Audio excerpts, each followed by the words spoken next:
I think culture eats process for lunch every day. Got it. But you got to have good processes if you want to scale. But Danielle hit on it. Sometimes. Well, could you be more successful with good culture and bad process than good process, bad culture? I'll let Danielle answer and see if she's right. Danielle, I'm gonna go in the sound booth. I'm gonna say no, actually, because you can have the most amazing people and the most amazing culture, and you're gonna hit a cap. Did you just flip me off? No, I said, bring me back in. I don't know what she said. I took my headphones off. So, all right. She agreed with you. Danielle. But I also don't want you turning over employees like left and right, because that's not good either. No, actually, come on. You know I take a lot of pride in that. My body count's really high. My body count. You're like Schwarzenegger. It is business. You know, it's quick, though. I have to say it's Terminator quick. Like, if you come in and you don't make... Because, again, we're in people's houses. If you don't fit our culture and you can't follow our process, you opt out or we opt you out pretty quickly. You're the Navy SEALs of remodeling. I was going to say, are you the John Wick? John Wick. Don't feed his ego, Danielle. Look at the look on your face. I know. You know what sucks? That's like the best thing anybody ever said to me. I just had my 4 years of this podcast. I'm so excited. Called you John Wick. I am taking that to my sales meeting. Boys, you're going to have to wear a I'm wig. John Wick. You're going to have to wear a big wig. Yeah, big wig. Yeah. Thank you. I'm going to wear a dark suit, put my sunglasses on, and go, anybody seen John Wick? Did you sell something last week? Looks like bullet in your head. Bye-bye. Oh, look at you. And I'm just going to keep dancing around in the room. But wait, we just said we're not doing that. Oh, we're not shooting everybody? No. Chris only hears every other word, Danielle, so... Shoot. Yeah, that's right. Shoot again. No. Welcome to the Small Business Safari, where I help guide you to avoid those traps, pitfalls, and dangers that lurk when navigating the wild world of small business ownership. I'll share those gold nuggets of information and invite guests to help accelerate your ascent to that mountaintop of success. It's a jungle out there, and I want to help you traverse through the levels of owning your own business that can get you bogged down and distract you from hitting your own personal and professional goals. So strap in, adventure team, and let's take a ride through the safari and get you to the mountaintop.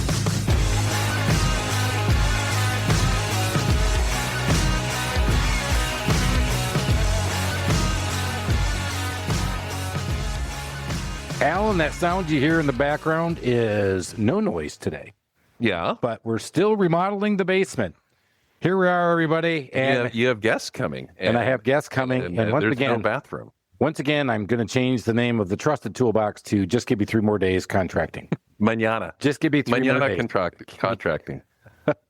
So this is where everybody says the, what do they say? The cobbler's son. Shoemaker's kids have no shoes. Right.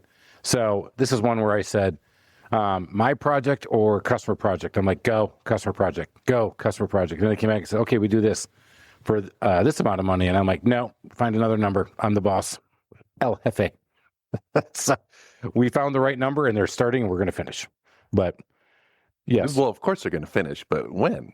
We're actually on track. So we're recording this. Define track. Well, is it sort of a moving target? Just give me 3 more days. Name of my contracting company. Danielle, feel free to steal that one. But before we get to Danielle and our guest today, we had a special gift given. Yeah. To, super cool. Yeah, it's way up there. But we got our own Small Business Safari podcast bourbon glasses from Marika Ponton. Isn't she the best? She is rocking. Danielle, you got to be the best now, but so you can't see it because they're bourbon color. I guess I probably should have told her we drink a lot of bourbon. So they're bourbon color, but no, that's kind of cool because you don't Safari. see the letters, and then the more you drink, then the letters reveal themselves. That is cool. She is super cool. She was a great coach. She is Profit. She's the Profit coach. Marika Ponton. She was a great guest. A lot of fun. Somebody I met years ago when she got into her own small business, leaving the Big Four consultancy, made the leap and asked me if I thought it was a good idea, and I told her exactly what I thought. Which, it's kind of funny that you say that. I have a funny story. Yeah. You know my tennis partner? I do know your tennis partner. Yeah. Very well. He's a blunt instrument, and we were on our way to our match last night. 6-love, 6-3, by the way. Mm-hmm. And our podcast came up, and he goes, yeah, I've listened to a couple of your episodes. Do what? It's not for me. Oh. I love him. And I'm like, That's right on brand with this dude, man. That is so right on brand. no, if that's me, I just don't even mention it. Or I go, how's your podcast going? Or, tell me a funny story about your podcast. No, it's not for me. You know why? Because this is for people who want to excel in small business. These are for people who want to ride up the mountain, see what success looks like, and not languish away in corporate America hidden behind their cubicle. But I do like Come on, having man. friends that actually tell the truth, say what they're thinking. Yeah, well, when he listens to this one, suck it, buddy. You stay in your little cube. You get your little 401k. You get your little health care. Maybe you get a watch. You know what? You don't even get a watch. You might not even get a 5-year pin. Huh? Yeah. Get that. Take that. So let's get on it. Let's start racking it, man. Let's go make it happen. Let's go make some work happen. Venture team. Or not. Or Because, it's not for me. that is so on brand for that dude. That's so classic. That's the title of this one. Not for me. Do you want to make money? Not for me. Hey, do you want to run your own business? Not for me. Do you want to take care of your own world? Not for me. Do you want to make sure you got good books? Not for me. But today, we're going to do it. Yeah. Let's get into it. Danielle Hendon is here from Corners CFO to talk to us about make sure you got good books if you want to get to the top. I got a feeling you got to have good books. And to take that analogy, you got to have a good backpack. You got to have it with the right stuff in it. And if you can't take stock on what's in there, you probably got some problems. You know what I'm saying? If it's too heavy, you're probably not going very far either. Ooh. Good. Man, she's like sensei already. She is good. Wow. Danielle, thanks for joining the show. So today we're going to talk about what you do a little bit, but let's go right into this. So what is the stupidest thing we all do as entrepreneurs trying to scale our small businesses? Focus on revenue instead of profit. It's a little too heavy. That's a little too heavy in the pack. You know what I'm saying? I was hoping she was going to say focus too much on process rather than culture. Ooh. Huh. I saw you had a LinkedIn post that was kind of I in that do. direction, and I talk a ran lot with it. about that. Because Chris and I kind of have a little differing opinion, but of course he's wildly more successful than me. So maybe you should just be all anal, all process all the time. Thank you. No. No fun police. What? That's right. NFP. All. I'd be flippin' curious in that environment what the turnover ratio looks like. Well, it depends on who's doing the turn-in. So as the trusted toolbox turns, we are not great all question, process. Danielle. I think culture eats process for lunch every day. Got it. But you got to have good processes if you want to scale. But Danielle hit on it. Sometimes. Well, could you be more successful with good culture and bad process than good process, bad culture? I'll let Danielle answer and see if she's right. Danielle. I'm gonna go in the sound booth. I'm gonna say no, actually, because you can have the most amazing people and the most amazing culture, and you're gonna hit a cap. Did you just flip me off? No, I said bring me back in. I don't know what she said. I took my headphones off. So, all right. She agreed with you. Danielle. But I also don't want you turning over employees left and right, because that's not good either. No, actually, come on. I take a lot of pride in that. My body count's really high. My body count. You're like Schwarzenegger. It is business. It's quick though. I have to say it's Terminator quick. Like if you come in and you don't make, because again, we're in people's houses. If you don't fit our culture and you can't follow our process, you opt out or we opt you out pretty quickly. You're the Navy SEALs of remodeling. I was gonna say, are you the John Wick? John Wick. Don't feed his ego, Danielle. Look at the look on your face. I know. You know what sucks? That's like the best thing anybody ever said to I you. just had my 4 years of this podcast. I'm so excited. Called you John Wick. I am taking that to my sales meeting. Boys, You're going to have to wear a I'm wig. the John Wick. You're going to have to wear a big wig. Big wig? Yeah. Thank you. I'm going to wear a dark suit, put my sunglasses on, and go, anybody seen John Wick? Did you sell something last week? Looks like bullet in your head. Bye-bye. Oh, look at you. And I'm just going to keep dancing around in the But room. wait, we just said we're not doing that. Oh, we're not shooting everybody? No. No. Chris only hears every other word, Danielle. So Shoot. yeah, that's right. Shoot again. No? So, Danielle, Don't want the turnover. let's go back because here's where I told people, cash is king, but you got to have those sales, right? You got to have that revenue. You want to get to that bottom line. So when you say we're too focused on revenue, what do you see us doing? So you're absolutely right. Cash is king. Revenue is important. But if you are growing for the sake of growth, more money, more problems. If you're not actually growing your profit and putting more money back in your pocket, what are you doing it for? That's a great point. More money, more problems. We've talked to a number of people on the podcast. I was just talking with a guy who was on our podcast years ago because we've remained friends. And I've been asking him, as he was able to niche his business down in remodeling, he was actually able to grow his profits. And I said, as I'm going through that, doing this similar exercise at the Trusted Toolbox, what I'm worried about is that I relied on that gross profit dollar size, but when you really looked at the net wasn't being fed by the right part of the business. Net was being fed by the left part of the business as it was. But you like dropping the top line number. I do. Yeah, I'll do it. I just well, did it today. Danielle, I mean, there's the conventional wisdom of if you're not growing, you're shrinking, or if you're not growing, you're dying. So there is, but I also think, and I may go against the grain here, I think there are a lot of businesses that are in this and they're legitimate businesses, and they're in it as a lifestyle. When you hit a certain point and you're happy with it, you can stay steady state and be happy. You don't want to be going backwards. You have to be paying attention. You have to be changing and pivoting and maintaining the business, but you don't necessarily always have to keep growing revenue. You have to keep growing your pipeline. You have to keep growing your connections. You have to keep maintaining your business and feeding it, which to some might feel like growth. But you can absolutely, we've got one of my favorite law firms has been with us for, almost 5 years now. And when she first came to me, she was like, I just don't want to go backwards. I want to make sure that whatever we do, I can maintain what I have and I don't want to go backwards. And she is perfectly happy doing so. So are you an example of, practicing what you preach, because you've niched super tight into, CFO for law firms, which I'm like, I've never heard of such a thing. And is that as a result of you were a CFO for everybody and you kind of found the sweet spot? Talk about that. So when I started the business, everybody tells you riches are in the niches and nobody wants to listen. And I was one of them. I was like, no, I can, why not? Professional service-based business. And literally, I would have told you that this time last year. I would have said professional service-based business. But to the point you were talking about earlier, I realized 80% of our book was law firms.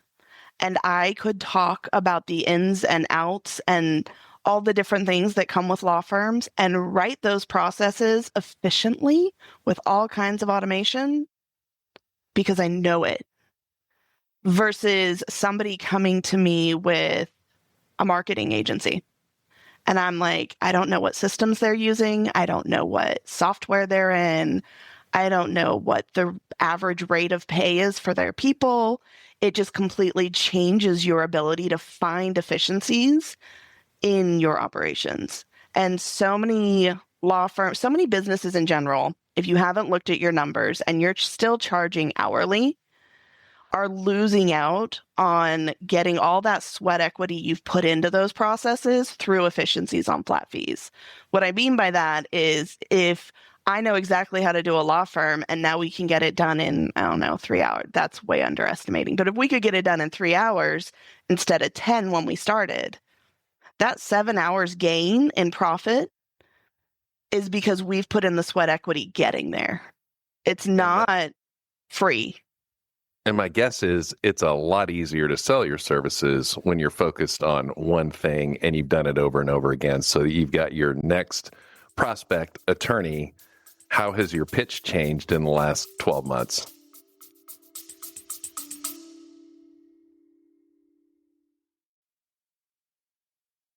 Hiring people is the hardest thing we can do. Retaining people is even harder, but man, it is so hard to find good people. That's why I put my trust in qualified applicants. The team over there has done a great job helping me find sales managers, helped me find my office manager, helped me find my general manager, but has also helped me find my handyman here in my business at the Trusted Toolbox. Qualified applicants, they do a great job. They realize that this is not just a recruiting effort, it is a marketing and recruiting effort. And the way they attack our space of home services is amazing. Go check out Qualified Applicants now to help you with your hiring needs.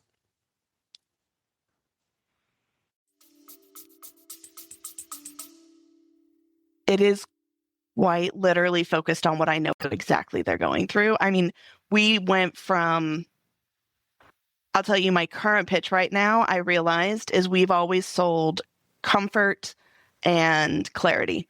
Because when you don't know your numbers, you're in chaos, anxiety, overwhelm.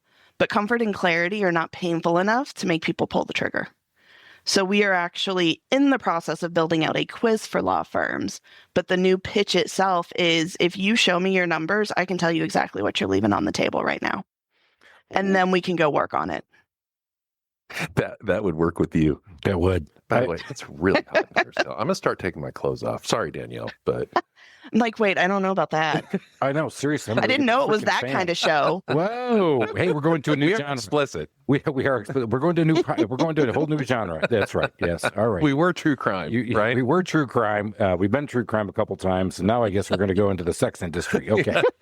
And this is not good, sexy, by the way. Not at all. It's really kind of niche. All right, yeah. that's one word. I'm thinking of it a couple of words. Way to bring it full circle. All right, let's go back. So you said you changed your pitch. You changed that as you made that switch to the niches. Again, I've heard the same thing, Danielle. Yep. When I first started 17 years ago, I would do anything to anybody at any time. I really would. And you have to learn where your specialty is. So you've learned it, but it's still hard to go, okay, I'm going to turn away that marketing agency on number one, and I'm going to turn away that professional service firm on number two. How did you gain that discipline to move to it? I'm going to be entirely honest. And everybody I've talked to that says the riches are in the niches doesn't necessarily turn away the other stuff. Because I'm assuming, and based on what I saw on your LinkedIn post, I mean, if somebody comes to you and they want to do business with you, I can't help myself. If they're a passionate business owner, I'm like, all right, let's go. But you're just not focusing on them as far as your target market, your avatar. Yes. I'm not focusing on them. And I'm also not. We're very focused on the law firm space in the sense of who we network and spend time with from a referral relationship and in our marketing efforts. It streamlines the marketing, but it doesn't mean I'll tell you, one of our clients that's still on my books is a group of guys out of California that sell merchandise, or they make the merchandise for bands that go on tour all over the U.S. Ex-music major fun. In me is like, how do I say no? No, you can't say no to that. So you hit on the exact fallacy that I love telling everybody. A lot of people give you that lip service, that niches bring the riches, but in practice, if you got in their books and saw what they were really doing, they didn't all the way niche down. But I will tell you, there are riches in the niches from an efficiency perspective. So, take your business, for example. If you niched down to a specific type of that construction area that you love to do, and it has to be what you love. I always tell people my purple hair is my litmus test, because attorneys are two types. And if they get on the call and they can handle the purple hair, we can do business. If they can't, then I got referral partners. That might be a little difficult. A lot less purple in your head, my friend. You should go for the purple tips. You should go for the purple stash. Maybe there you go. The purple Van Dyke, as it were. But if you think about it as a process person, if you are focusing in one specific thing, those processes are going to kick butt, and you're going to be really freaking fast.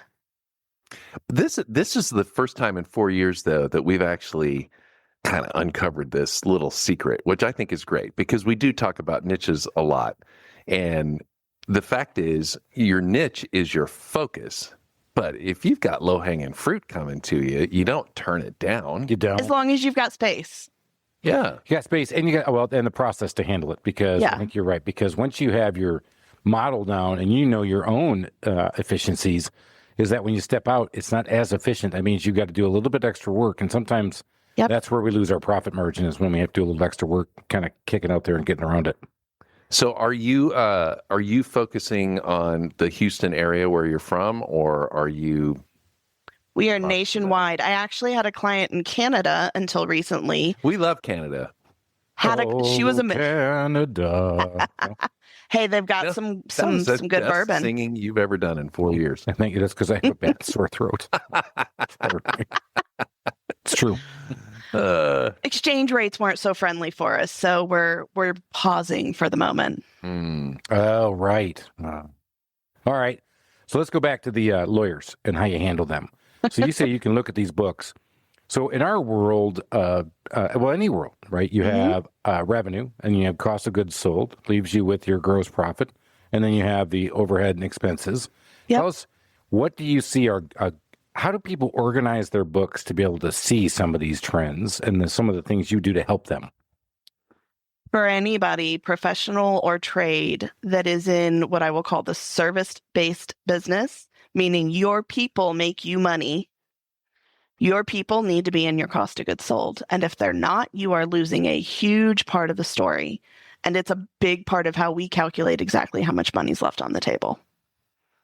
Unpack that a little bit more. Yeah, hit it. So if you've got, let's say, a team of 5, and you do a lot of flat fee work, as most people with people do, because that's where the efficiencies are. Those people, those 5 people, should be working whatever their hours are. I'm going to assume 30 to 40, though I will be honest, most of my team is part-time and I love it. But let's assume they work 30 hours a week, that they are doing client-related work, not driving, they're on client-related work. And on average, if you were going to build them out hourly, it should be $200 an hour. You take those 5 people times that 30 hours a week and that $200 an hour. And if your revenue's not coming in there, you're missing something. Got it. You can't cover the other. Yeah, you can't. You don't have the right utilization. So, do you also help develop metrics for them to kind of get their own scorecards put together? She's shaking her head. This is a podcast. Yes. Yes, we do. I don't want to interrupt you all the time. No, I go on the radio quite a bit, and our radio guest host always does that. This is radio. We can't see you. I am definitely a fan of ratios and utilization, and operations means just as much as the numbers. And for our law firms especially, we usually try to get access to those operations practice management tools because they help us tell the story of your numbers. And my goal is to always make the numbers a story that makes sense to the business owners. And if it doesn't make sense to you, and we're talking accounting terminology or over your head, you can't use it. If it's not useful, it doesn't make a difference. Do you find that these guys have, these law firms have similar software packages, or do you oh, really? So what's the name of the one that you see the most? Clio. Clio. Got it. Yep. I had an Aunt Clio once. Did you? That's all I got.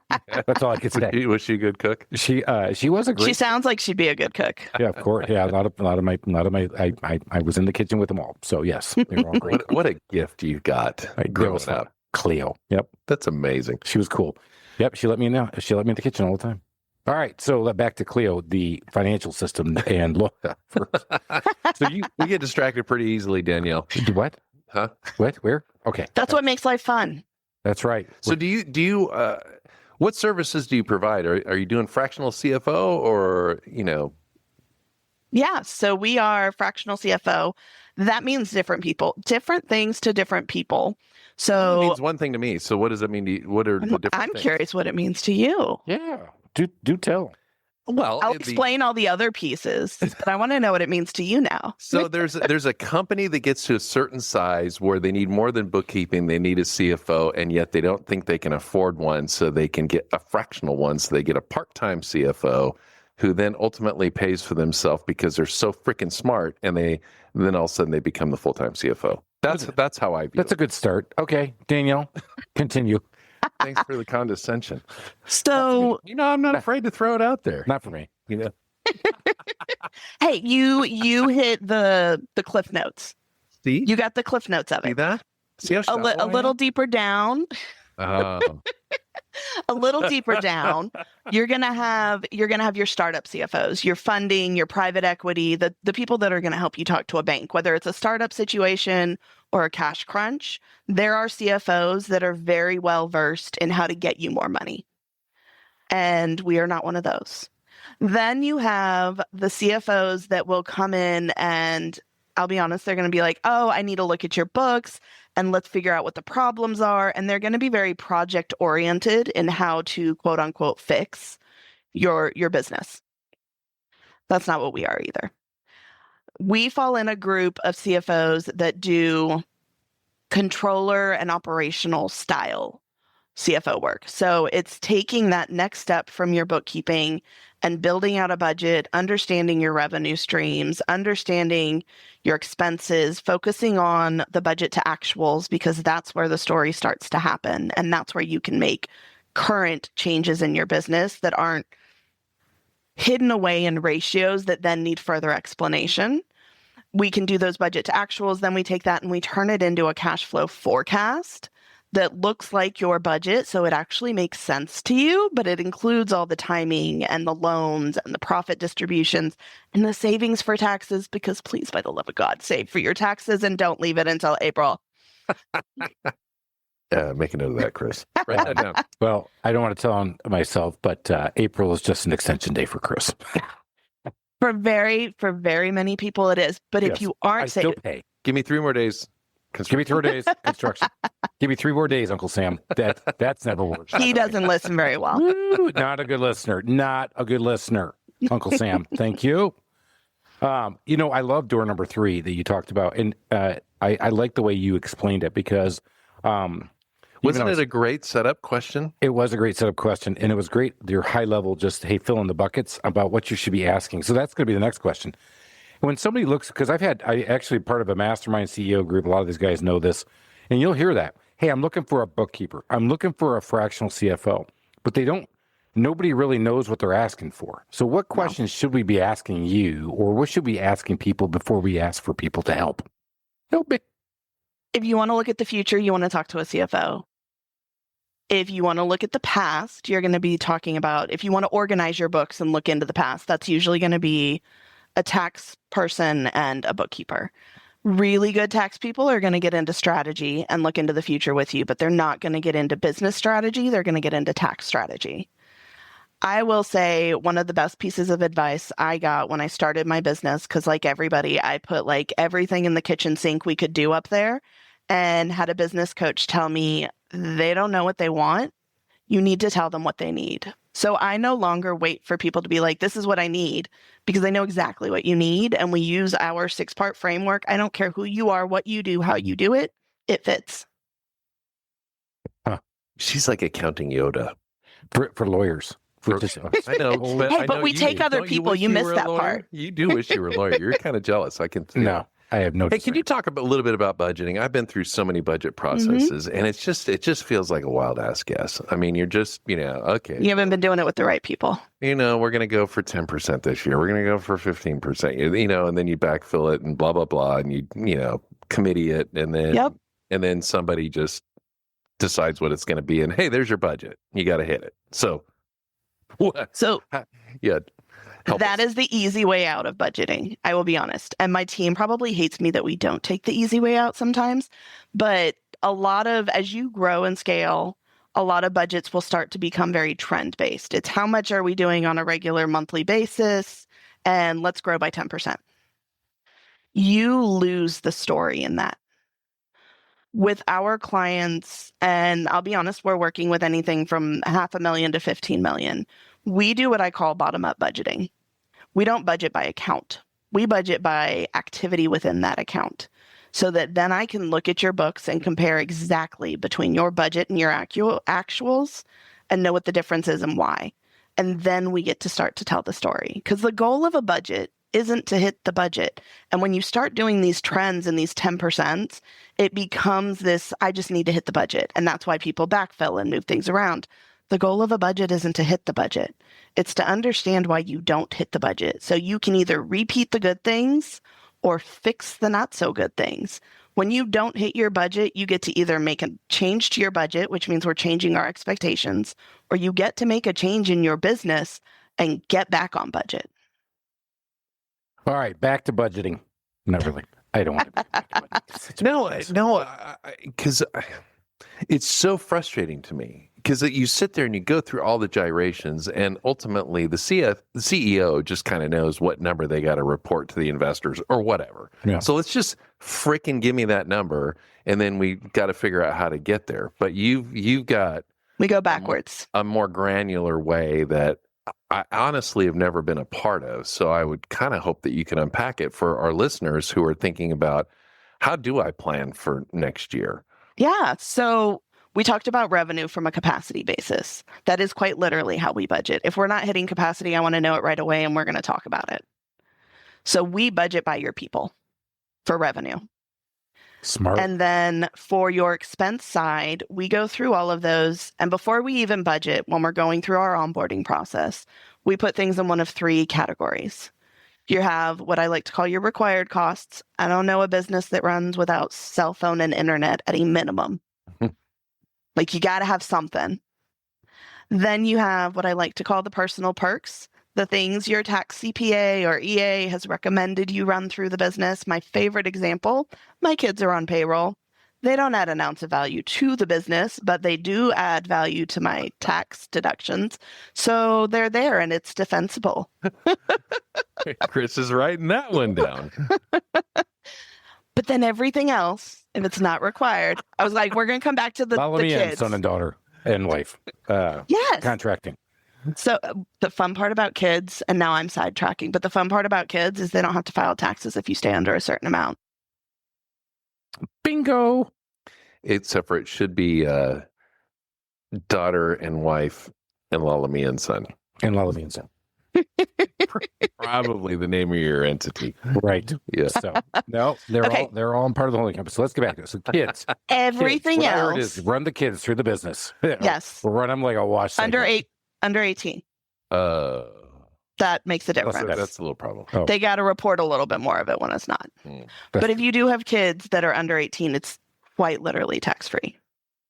I like it. And yes, I did it. There's a nugget. It is. It is a great nugget, guys. Hey, are you drinking bourbon too, Danielle? She is. I am not. I wish I was, but I have to go drive and pick up kids in a little bit. So do we have kids under 18? I do. So mine are both on my business. I like that. My little tax deductions. Come on. When you pick them up, come on, my little minion tax deductions. Get in the car. I have been never so happy to see you. I just got off a podcast. You know what? How much you're worth how much to me? you're saving me now. You know, you guys keep costing. I love you this much, actually. It's this much. It's this much. Oh, they cost more than they save, I promise. Oh, you're talking to one who's got 3 over here. That's Alan and me, who have got 2, and I can't seem to get 2 of them off the payroll. Mine are on swim team, and it adds up fast. Man, that's a loud sport. That, you know what? And it's time consuming. Yeah. Oh my God. Hey, Yeah, we're going to the swim meet. Where are we going? Oh, we're going to the swimming pool. 2 hours That sounds away. So sexy. It's and you go there, you're like, hey, this ain't no swimming pool. Where's the palm trees? Oh no, we're in a natatorium. I do what? Yeah, I'm like, okay, for how long? Well, 8 hours. I'm in heat 1, 6. Yeah. I'm in 29 and 512. You're like, do what? Your kid has like 3 minutes of swimming in 8 hours. Yep. Yeah, they grew up. And they might even miss it. Yeah. And then you're like, what did I come here for? Yeah, because you're up there in the stands. Go, where are they? Where I'm kind of glad my kids don't swim. Well, mine did, and then stopped. Thank God. But we got into tennis, and that same thing. At least they played a little bit more, but you're still there all day. All right. Well, God bless you for doing that, and don't let them forget. No. It's just a little bit different, but you cost me a lot of money. All right. So let's. Okay, so we got personal perks. Yep. We've got our required. Everything else that is in your expense side of your P&L is an investment in your business. And we go line by line to the extent we can. I'm not looking up every single restaurant, but line by line. And we say, hey, For you. what is this giving you in time, money, or both? And if it's not, why are we spending it? Do they do much advertising, law firms? Oh, yeah. So you work with the ones that do a lot of advertising, yeah. Some of them, yeah. Okay. That one takes a little bit more. It's not an immediate time money. Then it becomes, I want to know how are you managing it? What are the metrics? How do we know it's working? Yeah, that's so hard, especially right now in the world of with the AI coming in. I just had a great analogy. I'm going to share this with everybody. AI be good because you set it up. You just said it was great. It is, but it wasn't mine. No, it's not mine. It's not mine. It's somebody else's. Watch this. Better be great. AI is not new. We've had disruptors before when it comes to working with people in business and advertising. Go back, television. When it first came out, there were 3 stations. They had 70 million viewers, not 70%, not that 70 million viewers that were captive watching just 3 channels. So you had advertising there. And then so we talked about how this is not a new thing. It's just something you have to get used to, and you have to understand. TV wasn't going away, and neither is this. All right, so I thought that was a great nugget. I think that was an amazing Look at nugget. that look on your face. I'm going to put I was that. I'm having going to put that in the show notes. I was having a conversation with Michael about AI, and I actually went even further back to a disruptor, which was back in the old days, artists were portraiture.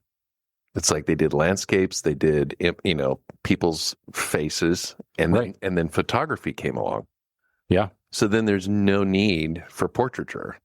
And that's what sprung cubism and all the different kinds of art that were what we call modern art, because there was no point in making realistic renditions of the image that you were looking at. You know what? I'm going to give you that one. That is good, but still TV's better. All right. Not for me. Not for me. All right. Back to Danielle. What else, Danielle? Treat, Big Bird. Okay, so we talked about how to budget for your revenue, how to calculate it. Now you take those expenses and you want to figure out how often they hit. The ones that you don't get rid of, you're going to figure out how often they hit. And the purpose of a bottom-up budget, unless you have a tool, you're going to want to do this in Excel, is you need to go through and figure out what is that cell phone monthly? What are out of all those expenses that we've decided we're keeping? When do they hit? How often do they hit? How much do they hit? And which account do they roll up to? How often are they like half off? Like when you start saying, let's look at your expenses, you're like, my cell phone's like $100 a month. Okay, let's go look. Actually, you pay for all four, so that's $400 a month. Oh, yeah, right. Okay, write that down. My internet, I think I'm on the lowest plan. Let's just put 80. Anything you put on your credit card, I guarantee you're half off. It's so bad. It just runs and goes. Is if you were working with Chris, you would be going through the Braves tickets, the Falcons tickets, the trips to Vegas, Kiowa Island. Some of that might hit personal perks versus investments, but he would have to defend how that impacted his business. Was it worth it? What's the ROI on it? I will argue that Bill Gates had a lifestyle business. His lifestyle was just very, very large. And I have a lifestyle business too. I don't have a private. Just hear you equate yourself to Bill Gates?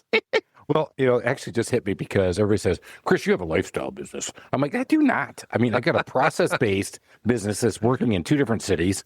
I'm like, don't give me this crap that I got a lifestyle. But it supports your lifestyle. And I wish people would quit thinking lifestyle business was a bad thing. You're right. I was. And that's why I'm going, you know what? He is so on your side today. I'm so digging this too. I know. You know what? You know what she's thinking right now, Alan? Not for me. Okay. I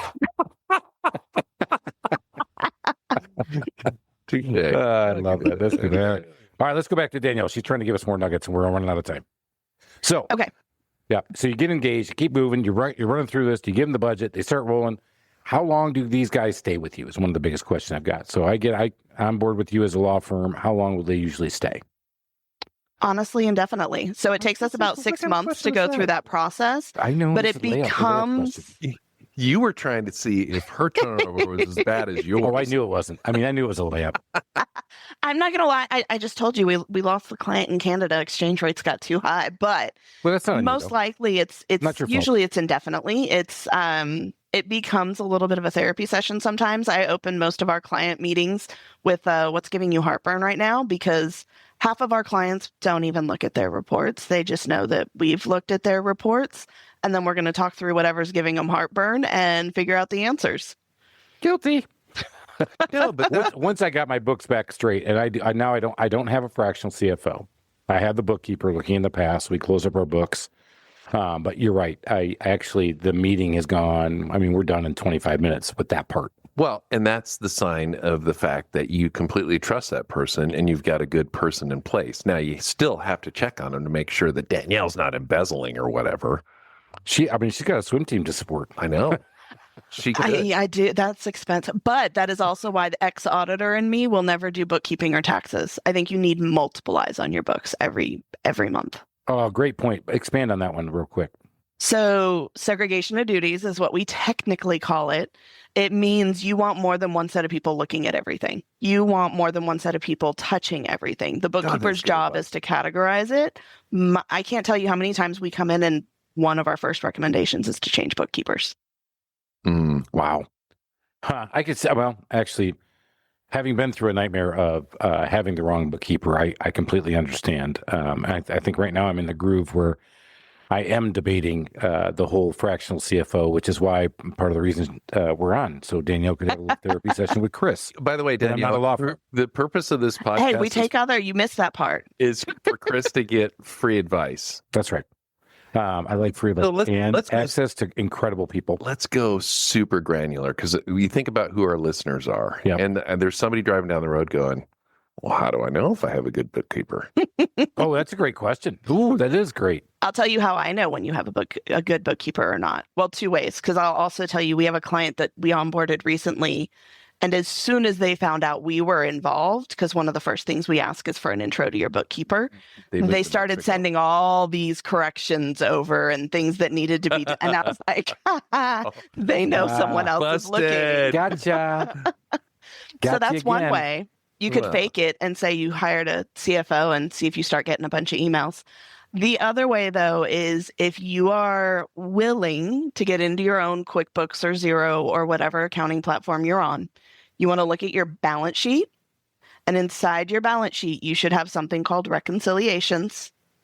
And they should be getting done every single month, and not just done, but inside. And I'm going to talk bank reconciliations and date myself a little bit here. A bank reconciliation is kind of like tying out your checkbook back in the day. So when you open that bank reconciliation, the goal isn't that your books and your bank have the same number, because they shouldn't actually most of the time. There's going to be timing differences. There's going to be a check that got written and hasn't been cashed yet. There's going to be things in there. Those reconciling items, those uncleared items, should all be fairly recent. If you've got stuff back to 2020, your bookkeeper hasn't been keeping clean books. That is the gold nugget of gold nuggets to your granular question. You want to know, and most of us are probably on QuickBooks, let's face it, because QuickBooks is kind of like Google. Everybody seems to have that one. Ubiquitous. Yeah. So just go, and all you have to do is go to reports, reconciliation, and see when it was last done and how far back some of those outstanding items are. And when you see 6 months worth of unreconciled items, yeah, you got a problem. Oh, yeah. Is that what happened? Yeah, that's what happened. Yeah, I had no idea. That's a great question, and that's a great answer. And that is the nugget. I just got 3 great questions out of that one. So, yeah, not for me. 3-0. I would say still your opening line, not for me. That's your 100%. Oh, just because I know this guy. So, I mean, we can go. I'm going to be kind of offended if that ends up being the title of this. I'm just saying. Not for me. no, there's no way. No, let's. Well, how about this? Hey, you want a bad CFO? Not for me. Listen to this episode. Way to spin it. I'll give you one for that. Right. But yeah, we can go to the tape. You said great question like 3 times. I did. All right. Danielle, how can everybody get a hold of you? Because you have to. And if you aren't a lawyer, she'll still talk to you. And I think it's worth the conversation. And if you know somebody's a lawyer, you better send them. And how about this? If you're using that lawyer, definitely send her to Danielle. Oh, God, that's a good idea. Oh, that's a good one. Yeah. So you're using a lawyer, send it to him. Send the lawyer. Hey, look, man, I want to make sure you're charging me right. I don't want you to be overcharging me, and I want to make sure your books are good. You need to talk to this chick. So talk to Danielle with the purple hair and get ready for it, because she's going to bring the heat. All right, Danielle, how can we get a hold of you?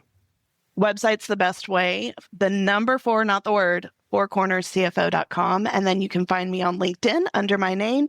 And we are going to have a page set up just for you guys that I need to double check what it is. So wait a minute. I'm not very smart. Say the website again. So my website is the number 4, cornerscfo.com. You'll find all kinds of information there, but just for this podcast and for you guys to drop into the show notes, we are going to have fourcornerscfo.com/small business safari. That'll have some freebies. That'll have some ways to get in touch, all the fun things. And I am going to tell her to put "not for me" somewhere in really big letters. Oh, you get a bonus if it's not for me. Hey, you want to get a do you want to make money? glass. Not for me? Don't call me. Huh? You want to make money? You call me. That's it. I love it. If money is not for you, don't worry about it. Not for me. Not for me. I love that. We're going to spin that. We're going to spin that in the title. I think that actually gets more traction. Because let's face it. I mean, we just made this a very sexy topic. I mean, we actually we went. I didn't even have to take my clothes off. Thank God. I know. I turned the fan on tonight. That's why I walked away. It's quite cool now. Thank you. Thank God. All right, I'll get you back in the meat locker. Oh, all right, can we get to the final 4 questions? Let's get there. We've got to get there. Danielle, what is a book you'd recommend to the adventure team, our small business safari listeners. If you are not ready to look into a CFO, but you do feel like there's something going on in the numbers and you want to be more profit oriented, I'm a huge fan of Profit First by Mike Michalowicz. Really, really, really good book just to get you mentally oriented and looking at your bank account and setting things up in a way that puts you first, because so many business owners put everybody and everything else first. That's the best explanation for why they recommended a book we've had in 4 years. That is a great explanation, and have read the book and haven't adopted one thing of it.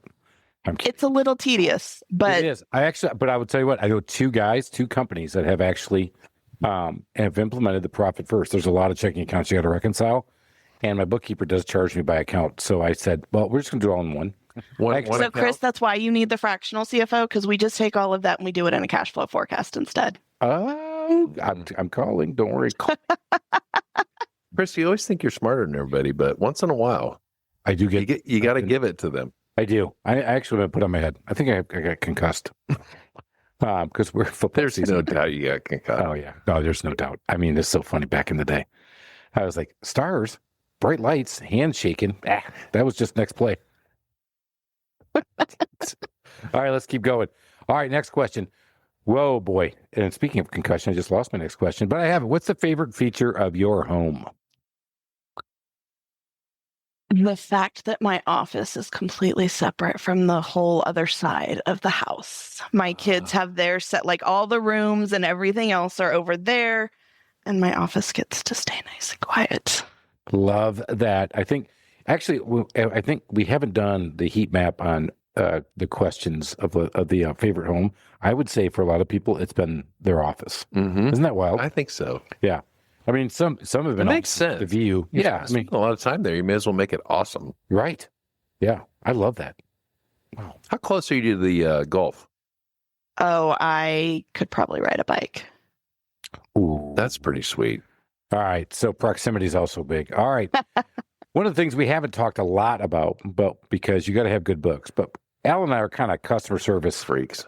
We're kind of crazy about it. What's a customer service pet peeve of yours when you are the customer and you're out there looking for service? So I'm going to spin it a little bit in a way that fits with what I do in business. Mm. My pet peeve is when people are completely inauthentic. The millions of LinkedIns and everything else that people get that are just not authentic. Like people reach out and they're like, "Hey, can you do my taxes?" And I'm like, I don't help people with taxes. I don't need help helping people with taxes. So it's not you even mean my people actually business. ask you? No, I was thinking the other way around on LinkedIn. I was thinking douche factor. On LinkedIn, hey, I can take your website to the next level. I don't know Yes. who you are. And have you looked at my website? No, clearly not. Hey, you want your podcast to get more listeners? Have you found out how many listeners we have? I mean, so sure, I mean, we all do. Well, but why people would I will go with you intro over the it. people I've had on it? They will intro it in a way that they're like, they might be a customer. They're like, "Hey, can you do my taxes? I help other people do blah, blah, blah, blah. Other tax firms do." I'm like, no, I don't even touch taxes, but you didn't look. Oh, so in Houston, do you say bless your heart? Can you say it down there or no? We do say bless your heart. That's right. Yeah, that's Southeast. Oh, bless your heart for that stupid LinkedIn message you sent me. I have to agree that's becoming really noisy. All right. So, you ready? I want to know if Danielle's ready. Because she was not thinking correctly. I was not. No, I mean, No. Everything else she said has been flawless. I don't want to hear about us And- contractors screwing up because I'm only just give me 3 more days contract. Yeah, we want to know how Danielle hurt herself. Yeah. Oh, and I'm going to go finance on this one. So I'm like a total Excel nerd. My personal budget sits in Excel and I keep up with it fairly frequently. But when you get a formula wrong, it can make things really bad. And I had a formula wrong and I think we were $3 or $4 grand off on like my tax calculation for like because I also keep up with what do we think taxes are going to be with the business. And I was like, Now we got to go find $4,000 for that By the way, payment. she I said didn't shit, know. but we And we bleeped it. No, that's awesome. You know what? That is a great DIY nightmare story. what a great answer. Because I have that same problem. You're But like, can you imagine how bad she would feel? I know. That? You mean it didn't Oh, the sum up cobbler's correctly? kids have no shoes. I'm the worst at my Right. books and taxes. Oh, Great confession, Danielle. Oh. That's the best. Danielle Hendon has done it. She's kept it authentic. She's kept it real. She is the one that you need to talk about when it talks about fractional CFO. If you didn't learn something today, man, that's on you guys. You just got another great lesson on how we can all run our businesses better. Keep it up. Keep watching. Hey, if you didn't stay on this this one, whatever. Why We're on talk YouTube. to them if they weren't there? Hey, if you're not here, get on. If you're still here, what are you doing here? No. Go out there and make They're the money. best. Make it happen. YouTube, go out there and check us out because these things are online. You can see the mess that is the plastic behind me. But once again, this podcast, if you didn't get something out of you, maybe it ain't for you. No. Yeah. Huh? Not for me. Not for me. No. Let's go. I mean, you have to It is for you Dumbass. Not get anything out of this one. because this was awesome. Yeah. She brought the heat. So many gold nuggets. Right. Epic. Yep. Hey, Alan, Yeah. let's go swimming. We got to get out of here. Danielle ended. Thank you so much. Enjoyed it. Cheers, everybody. Thank you for listening to this episode of the Small Business Safari. Remember, your positive attitude will help you achieve that higher altitude you're looking for in the wild world of small business ownership. And until next time, make it a great day.